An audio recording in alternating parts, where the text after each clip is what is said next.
Welcome to the Depth Dive. Today, we're getting into something really important, but maybe not talked about enough, the reality for caregivers. Right. We mean the folks looking after loved ones with illnesses, special needs, aging parents, sick partners, kids who need extra support. Exactly. And society, well, we praise them, right? We talk about dedication. We do, and that's good. But what often gets missed is the personal cost, the burnout, feeling isolated, the guilt, sometimes even losing a sense of who you are outside of that role. That's what we want to dive into today, really shine a light on those unspoken challenges and maybe how we can help support them better. Yeah. Let's think about someone like Lisa. She's been caring full-time for her mom, who has advanced Parkinson's for 5 years now. Okay. And her experience, it really puts things into perspective. She talks about this, like deep loneliness, how her friendships have changed because, well, her life revolves around caregiving now. Less time, less energy for those old connections. And that isolation, it's interesting how that can just pile on top of the existing stress, right? It's not just missing parties. No. It's feeling like maybe nobody really gets what you're going through day in, day out. The constant pressure, the emotional side of watching someone decline. Yeah, that feeling of being alone in it. And Lisa also mentioned feeling like her own needs, they're just gone. Secondary. Completely sidelined. Her focus is totally on her mom, which is understandable, but it means her health, her emotional well-being, it kind of takes a back seat. That's such a common trap. And the guilt, that really struck me. She feels guilty even thinking about taking like an hour for herself. Oh, that's huge. That guilt is so pervasive for caregivers. Like it's somehow wrong. Yeah, like society expects this total self-sacrifice. So wanting something for yourself feels like you're, I don't know, failing your loved one. It creates this awful internal battle. And it's not just the emotional weight either. She talked about those moments, really tough moments, like when her mom doesn't recognize her. Oh, that's heartbreaking. Despite all the love, all the effort, that lack of recognition, it's just a gut punch. Absolutely. A profound kind of loss, even while the person is still there. But still, underneath it all, there's this incredible commitment. Yeah. You know? Driven by love, responsibility. It's complex. It really is. And that complexity, that constant strain, it leads us straight into caregiver burnout. Okay, burnout. That's more than just being tired, right? Oh, much more. It's a real condition. A documented phenomenon with potentially serious fallout. We're talking depression, anxiety, even physical health problems cropping up because of the long-term strain. So the constant demands, they actually impact a caregiver's physical health too, not just stress levels. Precisely. I mean, think about it. Your body, your mind, they can only handle being in that high-stress, on-alert state for so long. Right. Caregivers are always anticipating the next need, the next crisis. It messes with your stress response system. Plus, they might skip their own doctor's visits. Yeah. Or grab unhealthy food because it's quick, or lose sleep consistently.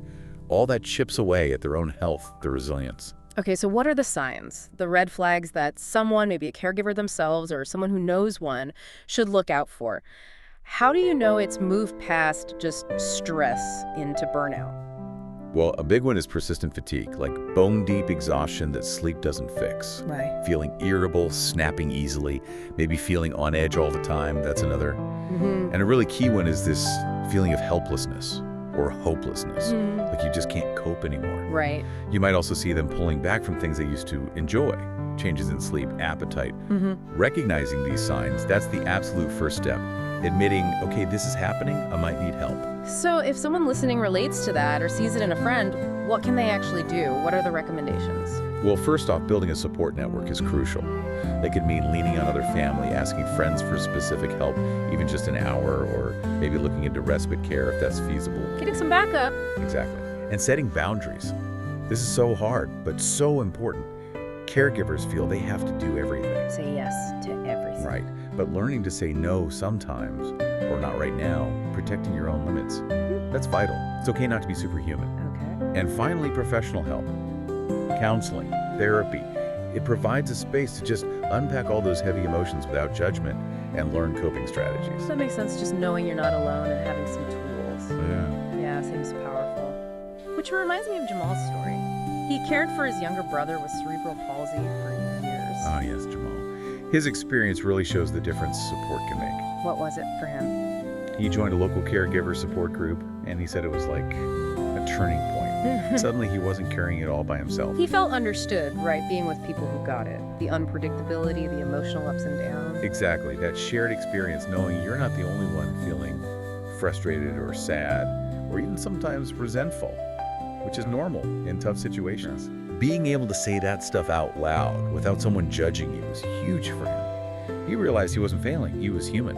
And it wasn't just talking about feelings, was it? He learned actual techniques. Yes, practical things, stress management tips from others in the trenches, ways to find little bits of time for himself to sort of reclaim parts of his own life that had been put on hold. That's great.